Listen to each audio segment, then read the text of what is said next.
Mo kí gbogbo àwa tí à ń gbọ́ mi kú ojúmọ́, Olúwa yóò bùkún fún wa. Bàbá gbé ọ̀gá fún oore ọ̀fẹ́ ọjọ́ òní, gba ọpẹ́ wa ní orúkọ Jésù.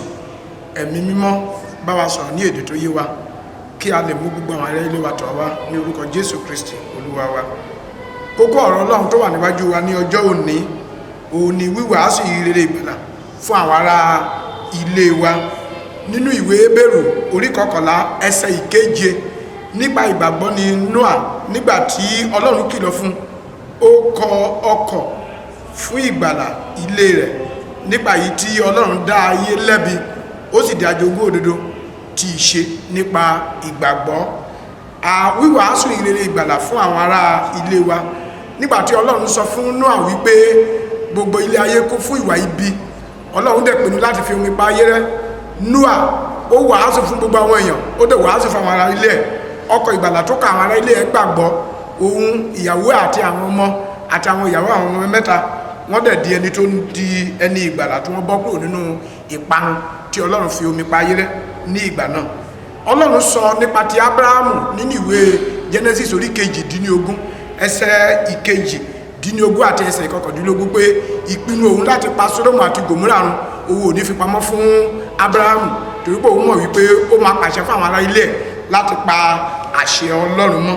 Tí a bá wo ilé ayé tí a wà lónìí, a rí ọ̀pọ̀lọpọ̀ àwọn tó jẹ́ ọmọ nígbàgbọ́ tó jẹ́ wípé ìwà ibi òun ni wọ́n ń hù. Àwọn ẹlòmíràn darapọ̀ mọ́ yahoo, àwọn ẹlòmíràn darapọ̀ mọ́ ìbọ̀rìṣà tàbí oríṣiríṣi, àwọn ẹlòmíràn pàápàá wọ́n fẹ́ aláìgbàgbọ́. Èyí tó fa ilé yìí ni wípé àwọn ìránṣẹ́ Ọlọ́run mìíràn tàbí àwọn òbí wọn tó jẹ́ onígbàgbọ́, wọn ò fi ọ̀nà ìgbàlà, wọn ò fi hàn àwọn ọmọ wọn tàbí àwọn ará ilé wọn. Iṣẹ́ àwọn àpọ́sítélì orí 4 ẹsẹ̀ 21 ó ní gba Jésù Kristi Olúwa gbọ́, a ó sì gbà ọ́ là, ìwọ àti àwọn ará ilé rẹ. Nínú àwọn nǹkan tá ní láti ṣe, a ní láti fi jẹ́ kí àwọn ọmọ wa tàbí àwọn ará ilé wa ká mọ̀ wípé gbogbo èèyàn ló ti ṣẹ̀ tí wọ́n ti kùnà ògo Ọlọ́run. Bíbélì sọ wípé Ọlọ́run fẹ́ràn aráyé tó bẹ́ẹ̀ gẹ́, ó fi ọmọ bíbí rẹ̀ nìkan ṣoṣo fún ni. Ẹnikẹ́ni tó bá gbàgbọ́ kò ní ṣègbé, a ní ìyè tí kò ní pẹ̀kun. A gbọ́dọ̀ fi ìfẹ́ Ọlọ́run hàn fáwọn ọmọ wa àti gbogbo ará ilé wa pé Ọlọ́run ò fẹ́ kẹ́nikẹ́ni parun, ni Jésù ṣe wá tó ṣe kú fún wa. A sì gbọ́dọ̀ jẹ́ kó fi yé wọn wípé nípasẹ̀ Jésù nìkan ṣoṣo ni wọ́n lè fi rí ìjọba Ọlọ́run. Jòhánù orí 14 ẹsẹ̀ 9 àti wípé orúkọ Jésù Kristi nìkan ṣoṣo ni afẹ́fóni tá a lè fi dẹni ìgbàlà.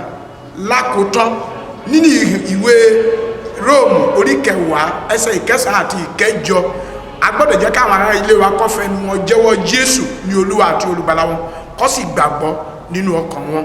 Olúwa yóò bùkún fún yín. Ẹ jẹ́ kí a gbàdúrà. Bàbá lóore ọ̀fẹ́, mo gbàdúrà wípé oore ọ̀fẹ́ láti jẹ́ kí àwa mọ̀ ọ́ ní Olúwa àti olùgbàlà àti láti mọ àwọn ará ilé wa mọ̀ ọ́, Olúwa yọ̀ǹda fún wa.